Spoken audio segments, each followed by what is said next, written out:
Quando o técnico de necropsia Marco Aurélio recebeu o corpo de Carlo Acutis para a preparação, ele não imaginava que aqueles momentos mudariam sua vida para sempre. O que ele testemunhou naquela sala fria e silenciosa do hospital desafiou tudo o que conhecia sobre morte, ciência e fé. Pela primeira vez em 23 anos de profissão, suas mãos tremeram ao tocar um corpo que parecia guardar um mistério impossível de explicar. Este é o relato que ele manteve guardado por anos, com medo de que ninguém acreditasse, o testemunho de um homem que não acreditava em milagres, até se deparar com algo que a razão não conseguia compreender. Antes de começarmos esta história extraordinária, peço que você se inscreva no canal para não perder outros relatos impactantes como este. E deixe um comentário nos contando de onde você está assistindo. Sua participação é muito importante para nós. Agora, prepare-se para conhecer uma história que vai tocar seu coração. A madrugada de 12 de outubro de 2006 caiu sobre Monza, com aquela quietude pesada que só existe nos hospitais quando a esperança se esgota. Marco Aurélio Benedetti havia acabado de tomar seu terceiro café da noite quando o telefone tocou na sala de preparação do necrotério do Hospital San Gerardo. 46 anos, 23 deles, lidando com a morte, ele atendia aquelas chamadas com a mesma naturalidade com que outras pessoas atendiam pedidos de pizza. Benedetti, sua voz soou rouca, cansada. Marco, temos um jovem, 15 anos, leucemia. A família quer velório amanhã à tarde. A voz da enfermeira-chefe carregava aquela tristeza contida de quem já viu demais. Ele não perguntou o nome. Nunca perguntava.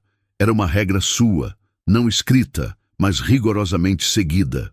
Nomes davam personalidade, e personalidade trazia histórias, e histórias traziam dor. Em seu trabalho, a distância emocional não era apenas recomendável, era sobrevivência. 15 minutos depois, a maca atravessou as portas duplas de metal. Marco nem ergueu os olhos imediatamente. Estava organizando seus instrumentos com a precisão metódica de um cirurgião. Formol, algodão, agulhas, fios de sutura, cosméticos. Cada objeto em seu lugar exato, cada procedimento seguindo a mesma ordem de sempre. A rotina era seu escudo contra o peso daquele trabalho. "Pode deixar aqui", indicou a maca ao lado da mesa de preparação, ainda sem olhar. Quando finalmente se virou, algo o fez pausar. Não foi nada dramático, nenhum sinal celestial ou luz sobrenatural. Foi apenas uma impressão. O lençol branco que cobria o corpo parecia repousar de forma diferente, mais suave, como se o corpo embaixo não carregasse o peso habitual da morte. Marco afastou o pensamento. 23 anos haviam lhe ensinado que a mente pregava peças quando o cansaço batia forte. Puxou o lençol com o movimento profissional de sempre e pela primeira vez em décadas sentiu suas mãos tremeram. Não era possível. O jovem parecia estar dormindo. Não com aquela aparência de sono que às vezes os mortos têm, aquela imitação pálida e vazia da vida. Não. Havia algo na expressão dele, na cor ainda rosada das bochechas, na forma como os lábios se curvavam levemente, como se estivesse prestes a sorrir. Marco passou a mão pelo rosto, tentando se recompor. Era um corpo como qualquer outro. Tinha que ser. Mas quando suas mãos tocaram a pele do braço do garoto para começar o processo de preparação, ele recuou involuntariamente.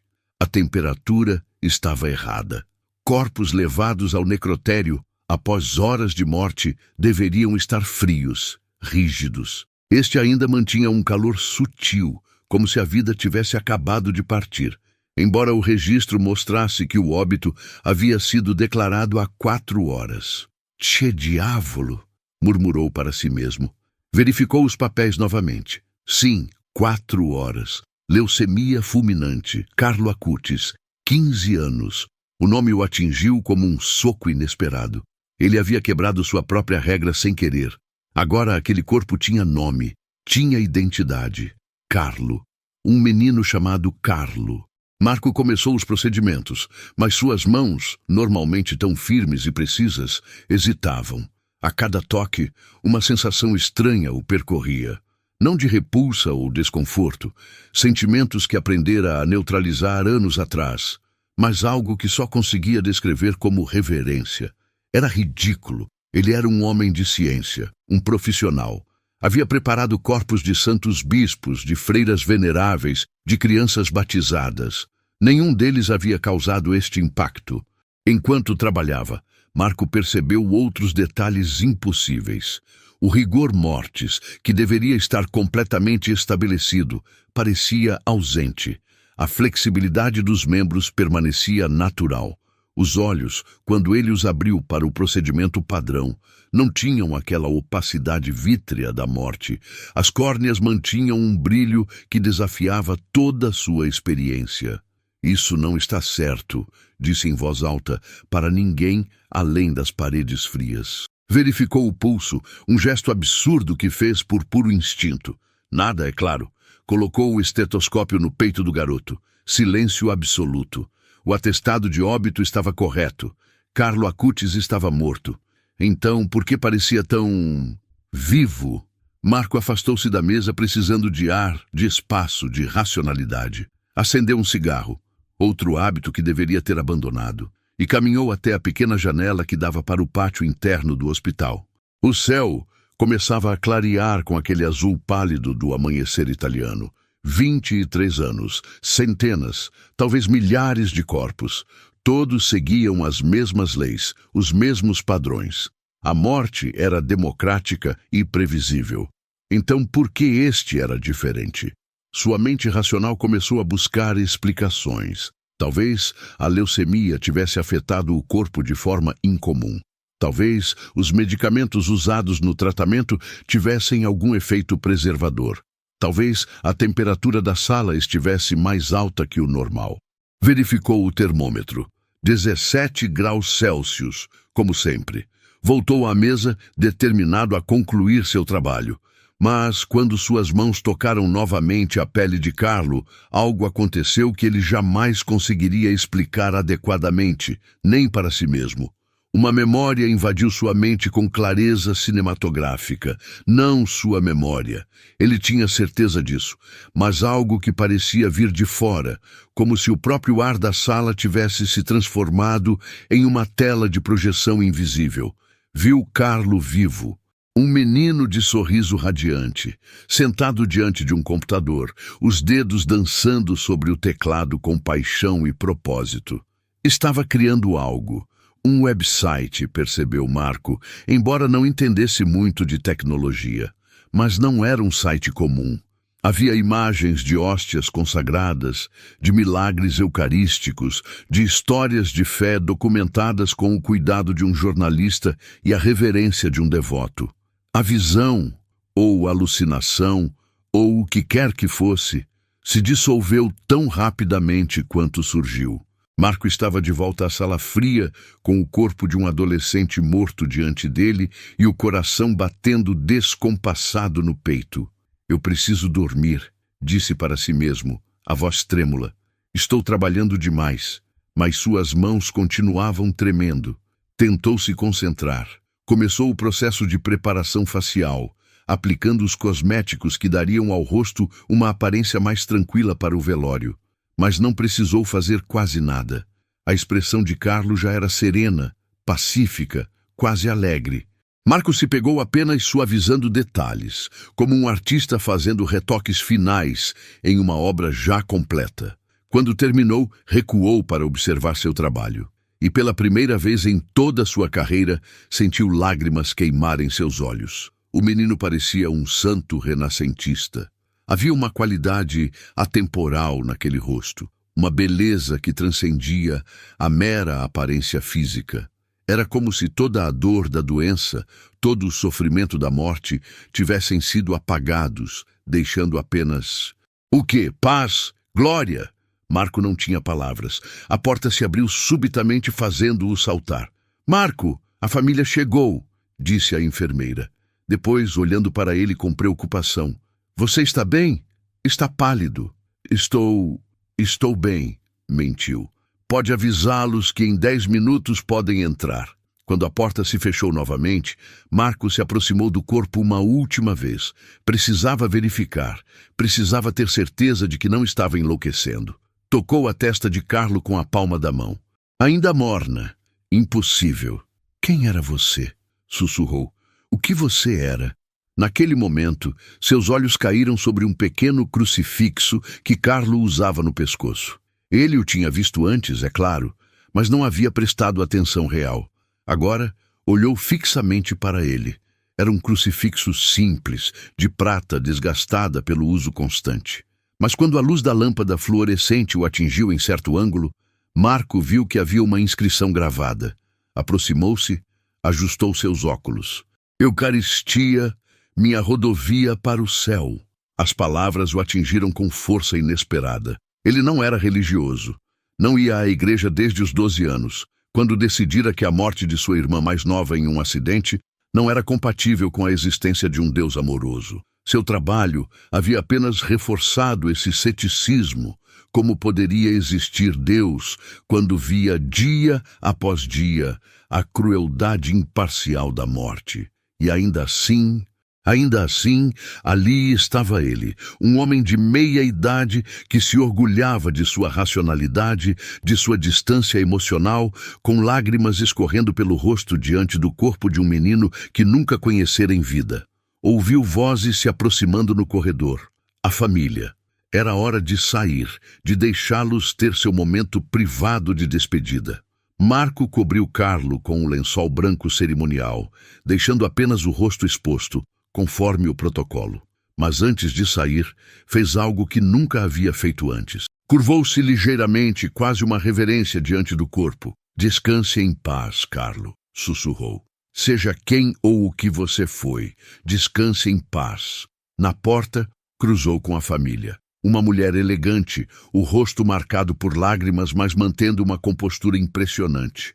O pai, tentando ser forte. Alguns outros parentes, todos com aquela expressão dilacerada da perda recente. Senhora, Marco começou, sua voz profissional voltando por hábito.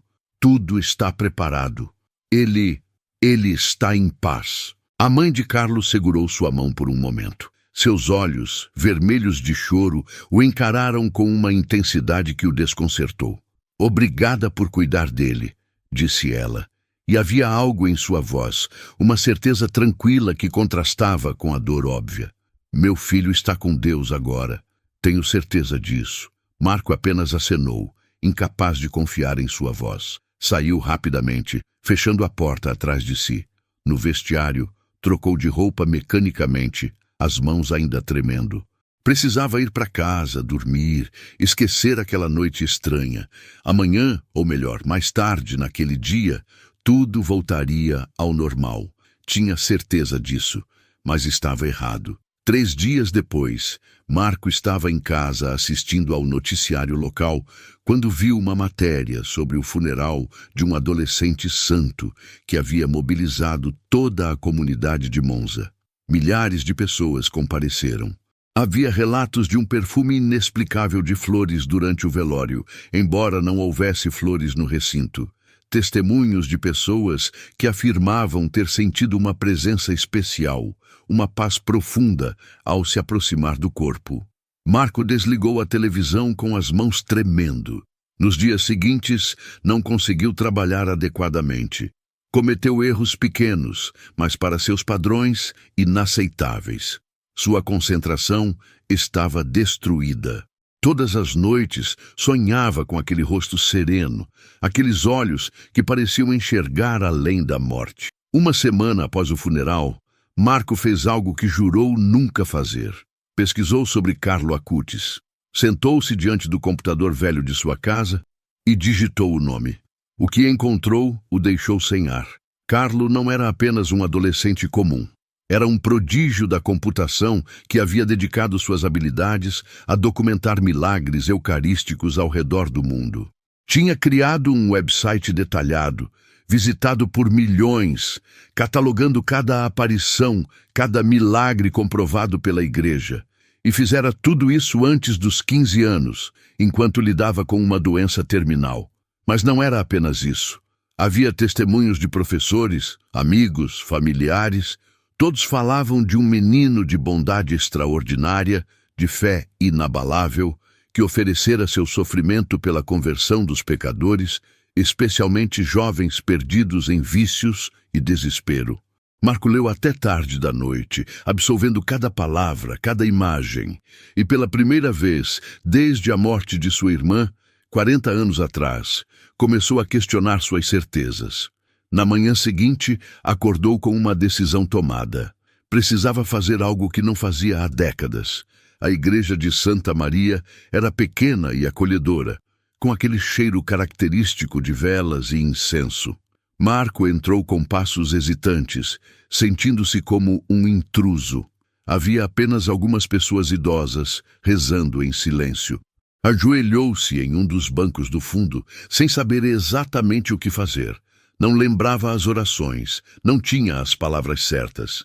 Então, simplesmente falou, em sua mente, com uma honestidade brutal. Se existe alguém aí em cima, se aquele menino foi realmente especial, preciso entender. Passei 23 anos vendo a morte como o fim de tudo. Passei 40 anos acreditando que você, se existe, é indiferente ao nosso sofrimento. Mas aquele menino tinha algo que não consigo explicar.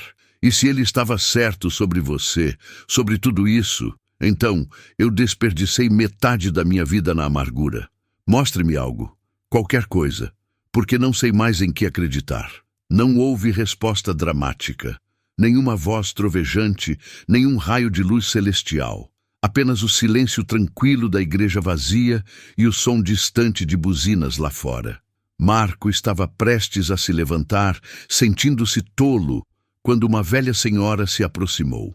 Ela tinha aquele rosto enrugado de quem viveu muito e viu muito, mas seus olhos brilhavam com uma vivacidade surpreendente. Você estava no funeral de Carlo Acutis, não estava? Perguntou ela gentilmente. Marco ficou surpreso. Não, eu não pude ir. Mas você o conheceu de alguma forma. Posso ver em seu rosto. Ele hesitou, depois decidiu ser honesto. Eu preparei o corpo dele. Trabalho no necrotério do hospital. A mulher sorriu, uma expressão de compreensão profunda. Então você foi uma das últimas pessoas a tocá-lo nesta terra. Que privilégio. Privilégio? A palavra saiu amarga. Senhora, meu trabalho é lidar com morte. Não há privilégio nisso. Não há? Ela se sentou ao lado dele, sem pedir permissão. Você prepara os corpos para que as famílias possam se despedir com dignidade. Você dá aos mortos uma última aparência de paz. Se não é sagrado, não sei o que é. Marco ficou em silêncio. Ninguém nunca havia descrito seu trabalho dessa forma. Mas Carlo foi diferente, não foi? Ela continuou como se pudesse ler seus pensamentos. Você sentiu algo. Ele queria negar, manter suas defesas erguidas, mas as palavras saíram antes que pudesse detê-las. Ele não deveria estar daquele jeito. Não fazia sentido médico. E eu vi algo, ou senti. Não sei explicar. A velha senhora pegou sua mão com surpreendente força. Alguns santos têm o dom de tocar as pessoas mesmo após a morte. Meu neto era amigo de Carlo. Ele me contou que Carlo sempre dizia que queria ser santo, que não tinha medo de morrer, porque sabia que a morte era apenas uma passagem, que a Eucaristia era sua rodovia para o céu. As mesmas palavras do crucifixo. Minha irmã morreu quando eu tinha 12 anos. Marco ouviu-se dizer, surpreendendo a si mesmo. Ela tinha 7. Um motorista bêbado. Desde então, sempre acreditei que se Deus existisse, ele não permitiria aquilo. Eu parei de acreditar. E agora? Agora? Não sei. Mas aquele menino, Carlo, ele tinha algo que desafiou tudo o que penso saber sobre morte. E se ele estava certo... Deixou a frase incompleta, mas a mulher entendeu. Se ele estava certo, então a morte não é o fim, é a porta. Marco sentiu as lágrimas voltarem, mas desta vez não as segurou. Como posso acreditar nisso? Como posso desfazer 40 anos de certezas? Você não desfaz. Ela disse gentilmente. Você reconstrói. um tijolo de cada vez, uma dúvida, uma pequena fé de cada vez. Eles ficaram em silêncio por longos minutos. Depois, a mulher se levantou para ir embora. Antes de sair, virou-se uma última vez. Carlo costumava dizer: todos nascemos como originais, mas muitos morrem como fotocópias. Você passou sua vida inteira sendo uma fotocópia de sua dor. Talvez seja hora de ser original novamente. Marco ficou na igreja por mais 1 hora. Não rezou. Ainda não sabia como, mas ficou ali, na presença silenciosa, deixando que alguma coisa dentro dele começasse a mudar. Nos meses seguintes, algo estranho aconteceu em sua vida profissional. Onde antes via apenas cadáveres, procedimentos e protocolos, começou a ver pessoas, histórias, dignidade. Começou a perguntar os nomes, a ler os obituários, a tratar cada corpo não como um objeto, mas como o último capítulo de uma vida que mereceu ser vivida. Seus colegas notaram a mudança. Alguns zombaram gentilmente, outros ficaram preocupados, mas Marco não se importou. Pela primeira vez em décadas, seu trabalho tinha significado. 6 meses após a morte de Carlo, Marco estava preparando o corpo de uma idosa quando a filha dela entrou na sala. Algo que normalmente não era permitido, mas ele havia relaxado essas regras. Ela está linda, disse a mulher chorando. Parece em paz. Ela está, Marco respondeu, e percebeu que acreditava naquelas palavras de uma forma que não acreditava antes. O senhor é religioso? A mulher perguntou. Marco pensou por um longo momento antes de responder. Estou aprendendo a ser. Naquela noite, em casa, Marco abriu seu laptop velho e digitou um endereço que havia memorizado. O website criado por Carlo Acutis sobre milagres eucarísticos. Passou horas navegando pelas páginas, vendo as imagens, lendo os testemunhos. Carlo havia documentado mais de 150 milagres eucarísticos ao redor do mundo. Cada um cuidadosamente pesquisado, cada fonte verificada. Era o trabalho de uma vida inteira, comprimido em 15 anos curtos. Marco se perguntou como um menino tão jovem havia conseguido tanta clareza de propósito, tanta certeza em meio a tanto sofrimento. A resposta veio a ele silenciosamente, como uma brisa, porque Carlo não via a morte como fim, mas como começo. No aniversário de 1 ano da morte de Carlo, Marco fez algo que teria sido impensável 1 ano antes. Foi à missa. Sentou-se no fundo, desconfortável, sem saber quando se ajoelhar ou se levantar. Mas ficou. Quando o padre ergueu a hóstia durante a consagração, Marco olhou fixamente para aquele pedaço pequeno de pão e tentou ver o que Carlo tinha visto.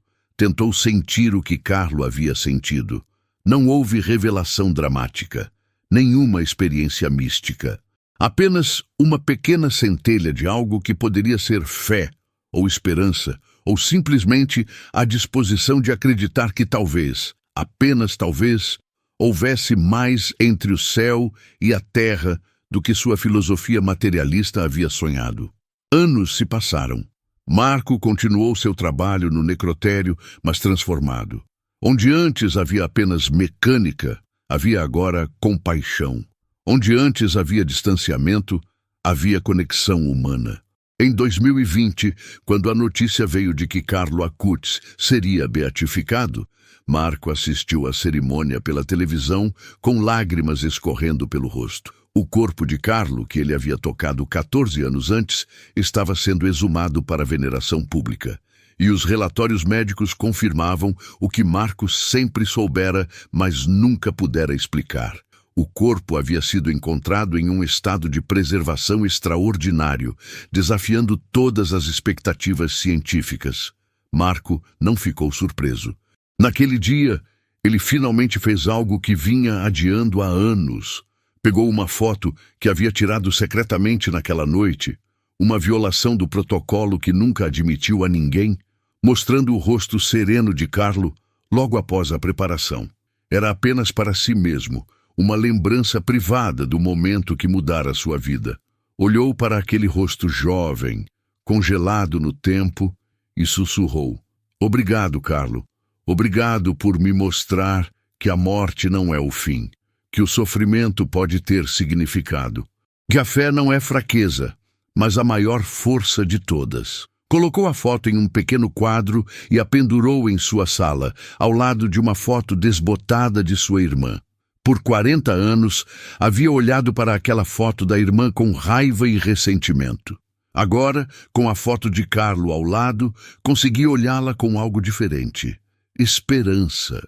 Talvez ela também estivesse em paz. Talvez a morte dela não tivesse sido sem sentido. Talvez houvesse, de fato, um Deus que compreendia a dor humana de uma forma que ele, Marco Benedetti, estava apenas começando a vislumbrar. Em 2025, Marco Benedetti se aposentou. Em sua última noite de trabalho, antes de sair do necrotério pela última vez, parou na mesma sala onde havia preparado o corpo de Carlo quase 20 anos antes. Tocou a mesa de preparação com reverência, lembrando-se daquele rosto, daquelas mãos ainda mornas, daquele mistério que desafiara sua compreensão. Você me transformou, disse em voz alta para as paredes vazias, ou para Deus, ou para o espírito de um menino que havia partido muito cedo. Um adolescente morto me ensinou mais sobre viver do que 40 anos de vida haviam ensinado. Obrigado. E pela primeira vez em toda a sua carreira, Marco Benedetti saiu do necrotério não com o peso da morte nos ombros, mas com a leveza da esperança no coração. Porque agora ele sabia. A morte era real, mas não era o fim. O sofrimento era real, mas não era sem propósito. E Deus, um Deus que ele ainda estava aprendendo a conhecer, era real também. Tudo porque um menino de 15 anos chamado Carlo Acutis havia entrado em sua vida por algumas horas sagradas e deixado uma marca eterna. O testemunho de Marco Aurélio Benedetti nos lembra que os milagres nem sempre acontecem da forma que esperamos. Às vezes, eles chegam silenciosamente em uma sala fria de hospital, através do toque de mãos calejadas em um corpo que desafia a lógica da morte. A história de Carlo Acutis não terminou quando seu coração parou de bater. Ela se multiplicou em cada vida que ele tocou, mesmo após partir. Marco passou 23 anos construindo muros ao redor de seu coração, protegendo-se da dor através da indiferença científica. Levou apenas algumas horas, na presença de Carlo, para que esses muros começassem a desmoronar. O técnico de necropsia, que não acreditava em nada além do que podia tocar e medir, tornou-se um homem de fé silenciosa, transformado pelo mistério de um corpo que permaneceu misteriosamente preservado, por uma presença que continuou ressoando muito depois que a vida física cessou. A verdadeira lição desta história não está no extraordinário estado de preservação do corpo de Carlo, embora isso seja notável, mas na preservação e transformação do coração de Marco. É na coragem de um homem de meia-idade de questionar tudo em que acreditava, na humildade de admitir que talvez, apenas talvez, houvesse mistérios que sua ciência não conseguia explicar. Carlo Acutis viveu apenas 15 anos, mas deixou um legado que continua transformando vidas décadas depois de sua morte. Sua rodovia para o céu, a Eucaristia, tornou-se também uma ponte de volta à fé para aqueles que haviam perdido o caminho. Marco Benedetti foi apenas um entre milhares que foram tocados pelo testemunho silencioso de um adolescente santo. Hoje, quando Marco olha para as fotos de sua irmã e de Carlo lado a lado em sua parede, ele não vê mais apenas perda e morte. Vê promessa e eternidade. Vê a possibilidade de reencontros em um lugar onde não há mais dor, nem lágrimas, nem despedidas. Porque Carlo estava certo. Todos nascemos originais, mas muitos morrem como fotocópias. Marco Benedetti escolheu, graças a um encontro sagrado em uma noite de outubro, voltar a ser original, voltar a sentir, voltar a esperar, voltar a acreditar. E nessa escolha corajosa de se abrir ao mistério, ele descobriu que a morte não era sua inimiga. Era apenas uma porta que todos cruzaríamos um dia. E do outro lado, Carlo e tantos outros esperavam, com aquele sorriso sereno que desafia a morte e proclama a vitória da vida eterna. Se esta história tocou seu coração, por favor, inscreva-se no canal para receber mais relatos inspiradores e transformadores como este. E não esqueça de deixar um comentário nos contando de onde você está nos assistindo e como esta história impactou você. Sua participação mantém viva esta comunidade de fé e esperança. Que Deus abençoe cada um de vocês.